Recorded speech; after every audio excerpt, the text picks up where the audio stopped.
Hey, horror fans, once again, it is me, the Horror Miser Money G. It's time to review another horror movie. It's time to review the horror movie Firestarter 2022. Yes. Now, Firestarter 2022 is an American sci-fi horror film. It's directed by Keith Thomas and written by Scott Teems. Now, obviously, this is based upon the novel of the same name by Stephen King. The film stars Zac Efron, Ryan Kira Armstrong, Sidney Lemon, Kurtwood Smith, Michael Grey Eyes, and Gloria Rubin. Now, in this film, a young girl tries to understand how she mysteriously gained the power to set things with her mind. Ooh. Now, out of all Stephen King film adaptations from his novels during the early 80s and 90s, Firestarter, while not the best, did have a nice charms to it. While the film didn't make a lot of money, it only made $17.1 million from a $12 million budget, I did enjoy the acting, the story, and the use of practical effects, especially during the third act of the film. It was a nice film. Really not really great, nothing fantastic. It wasn't like Pet Cemetery or even Stephen King's It, the TV show, or any of the other film adaptations that they were making during Stephen King. But it was a nice film. It had Drew Barrymore in it.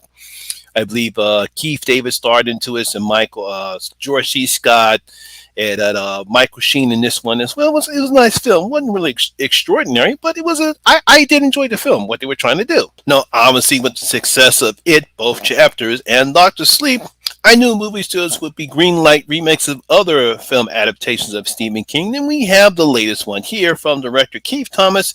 It's Firestarter, which I call Firestarter 2022. Now, the setup is basically the same as of the '84 film. We have Andrew Andy and his wife Victoria Vicki McGee, who are trying to raise their daughter Charlie McGee. Now we learned that Andy and Vicky were test subjects of a low-grade hallucinogen called Lot 6 and both now have telepathic powers. Andy can't push people to do anything he can get them to do, and Vicky has telekinesis. Basically, if Andy looks at your eyes, he can tell you that you're blind, and all of a sudden you go blind. Vicky has telekinesis. She could basically just levitate things with her mind and throw stuff at you. Now, they're both on the run for people who ran the facility called the Shot, and they also live off the grid. But that changes when Charlie's powers, where she can create fiery heat from her mind, start to manifest. After the incident in school that Charlie attends, the facilitator's director, Captain Holster, sends an assassin to capture her, bring her back here so we can exploit her and create an army of assassins, just like they'll have the same power as Charlie. Now, there's really no difference between Thomas's film and the '84 film, as Scott Teem's script follows the same premise of the '84 film. Now, they do make some changes, as Vicky is more involved in this film than Heather Locklear, who played Vicky in the '84 film, was. Sky, I think it's Sidney Lemon, who plays Vicky in this one. She gets to do a little bit more than Heather Locklear did in the '84 film. Now, other changes that the filmmakers do here is they have an ingenious Canadian, Michael Grey Eyes, who plays John Rainbird, and they gender swap Captain Hollister, played by veteran actress Gloria Rubin. Michael Sheen played Captain Hollister in the '84 film. Now, while the story and characters are basically the same, this is not a shot-for-shot remake like The Omen was. You would think that this would be a decent remake, but you would be sadly mistaken. First off, there is no tension or suspense, no type of atmosphere that would make the audience care enough when Charlie's life is in danger. It's rather quite boring, if you ask me. Another problem is when Charlie does display her power, it's nothing new or awesome. It's basically the same thing that we saw in the trailers. They don't have any creativity to do with her powers. It's just what we saw in the trailers, and that's really not what you're going to do in a movie like this. I mean, you should at least try to take advantage of modern technology and try to do something different with her powers, but they don't do that here. Just like all they want to do is have a cute kid, just like Drew Barrymore, scream and yell at the whatchamacallit, and just have this flamethrower obviously blow fire out at the screen. There's nothing fascinating about it. You would also think that the filmmakers would have some decent practical effects, that this being an R-rated film, but other than a few F-bombs, we really don't get anything that gross out at all. There's one scene where we have this person that gets purely melted, but that's an after effect and really is not that great looking, to be honest. It's like for some reason they were afraid to actually push the envelope. I mean, this is an R-rated film. I mean, you should try to do something more than just have Gloria Ruben throw some F-bombs. I mean, you really can't blame any of the actors. That Scott's script really doesn't give the actors anything much to work with.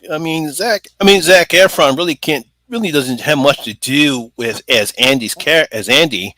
He tries to do something good in the film. We do have this sort of a nice confrontation between Andy and John Rainbird because they have similar powers. Sort of almost give me Scanner vibes, but they really don't play anything with that. It's like, what are you guys doing? I mean, come on, let's go, let's really get something going on. But they don't do that here.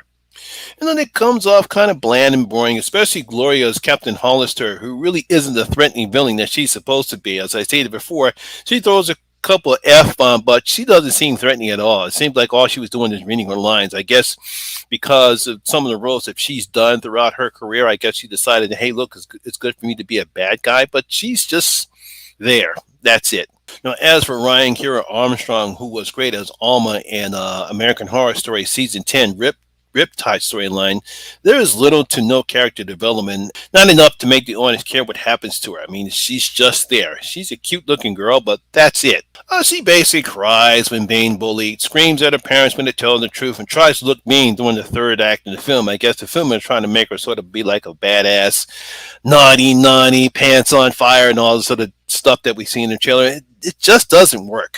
Speaking of the third act, it was rather lackluster and really didn't do anything to make the audience cheer.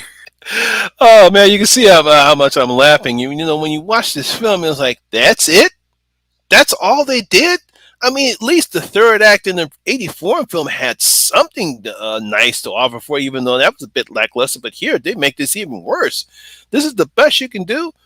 I don't know. I don't know what type of budget that they have, but they certainly didn't spend it on doing anything to make this somewhat decent. So, well, this isn't the worst remake I've seen. This one was rather boring and certainly did not have the sizzle of the original one. So, I'm going to give Firestarter 2022 only 1 out of my 5 bloody gold coins. Only 1 out of my 5 bloody gold coins. Yes, it's rather boring, lackluster. It doesn't have the sizzle of the original one. I don't know what these people were thinking, but obviously they did not want to push the envelope. And I'm sorry to say, another remake goes down in flames, literally speaking. So there you have it, guys. That is my video and review of Firestarter. I hope you did enjoy it. And if you did, please give it a thumbs up, like, and share, because it does help out with the YouTube algorithm. This film is also being streamed on Peacock. So you have seen the film. What you thought about it? Please leave your comments in the comment section below and tell me what you thought about the film. Also, if you're new here, please hit that subscribe button and ring that notification bell. That way you'll be notified anytime when I put a new video such as this one. Once again, my name is Lamont Smith, better known as the Horror Miser Money G, and always remember that horror rules. And I'll see you in my next video. I'm out.